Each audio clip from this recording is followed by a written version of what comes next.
ছোটবেলায় ভাব সম্প্রসারণ পড়তাম যে জোর যার মুল্লুক তার। তখন শুধু আন্দাজে মুখস্থ করতাম, বুঝতাম না যে এটার অর্থ কী। তো এখন বড় হয়েছি, এখন অনেকটাই বুঝি আর কি।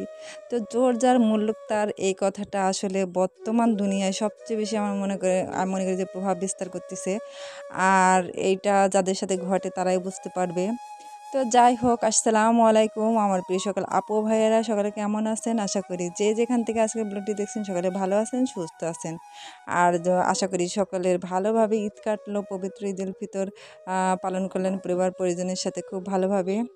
তো যাই হোক, আমি আজকে আপনাদের সাথে একটা অন্যরকম বিষয় নিয়ে আলোচনা করতে চলে আসলাম বা শেয়ার করতে চলে আসলাম। তো অন্যরকম বিষয়টা হচ্ছে বাসায় আসছি আমার বাবার বাড়িতে প্রায় 2.5 মাস হয়ে গেছে। তো এর ভিতর কিন্তু প্রচুর ঝামেলা হচ্ছে। আর সেটা হচ্ছে এই যে নীল কালারের যে মশারি দিয়ে ঘেরা জমিটা দেখছেন, এই জমিটা নিয়ে। তো এই জমিটা নিয়ে বহুদিন ধরে ঝামেলা। এই জমিটা নিয়ে প্রায় কি বলবো, 20 থেকে 30 বার সালিশি বসছে। আর এই জমিটা আমার বাবার কেনা সম্পত্তি। তো যাদের থেকে আমার বাবা এই সম্পত্তিটা কিনছে তারাই ঝামেলাটা করতেছে। তো এই জমিটাকে আমাদের মানে কি বলবো, কাগজপত্র সবকিছু ঠিক খারিজ করা, চৌহদি দেয়া, তারপরে আমরা অনেক বছর ধরে 20-30 বছর ধরে প্রায় খাজনা টাজনা সবকিছু আমরাই দেই এই জমির।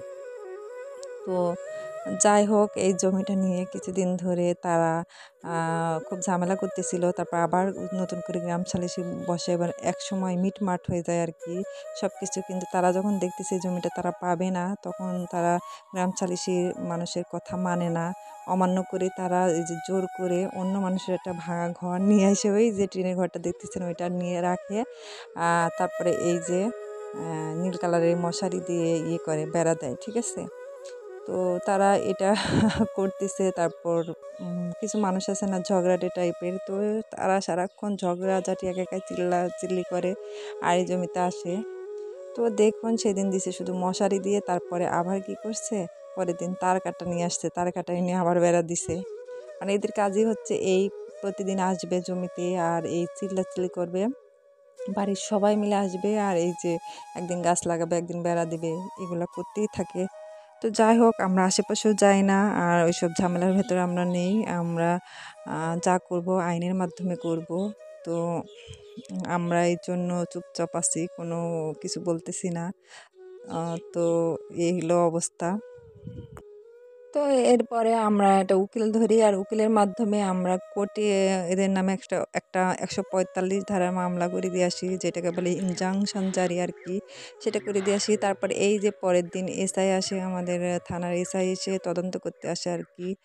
তো উনি আসে আর ভিডিও করে নিয়ে যায় আর ওই ফ্যামিলির সবাইকে বলে যায় তারা যেন জমিনের ধারে কাছে না আসে আর আমরাও যেন না যাই, ঠিক আছে। এটাই হচ্ছে ইনজাংশন জারি বা 145 ধারার মামলা। তো এই অবস্থাই ছিল। কিন্তু বলে না যে কি বলবো, কুকুরের লেজ কখনো সোজা হয় না। তো যাই হোক, ওদের লেজও কখনো সোজা হবে না, ওদের ভিতরে ভয় ভীতি কিছুই কাজ করে না। ওরা কি করছে, আমার এই ভিডিওটা আজকে দেওয়ার কারণ হচ্ছে গতকাল তারা ওই জমির ভিতরে সকলে ঢুকছে। এর আগেও ঢুকছে কয়েকবার, কিন্তু তখন আমরা কিছু বলি নাই, যে প্রথম প্রথম ঢুকতেছে দরকারে হয়তো বা ঢুকছে, কিন্তু এখন আবার ওরা দেখি প্রায়ই ঢোকে। এই জন্য মানে আমার ভিডিওটা দেয় আর কি। তাহলে দেখুন মানে কি অবস্থা। এই জোর যার মুল্লুক তার কথাটার মানে এইটাই। আল্লাহ। তো যাই হোক, আল্লাহ তাদের হেদায়েত দান করুক। অন্যের জমি কিভাবে নিতে পারে এভাবে দখল করে, সেটা মাথায় আসে না। তো সব কিছু ক্ষমতার প্রভাব আর কি। তো এখান থেকে বসেও কিন্তু ওই যে জমিটা দেখা যাচ্ছে, ওই যে গোলাপি কালারের বিল্ডিংটার পাশেই। যাই হোক, এই যে সেখানে একটু বসে আছি, ছেলে পেলে খেলতেছে আর কি, এখানে বসে বসে ওদের খেলা দেখতেছি।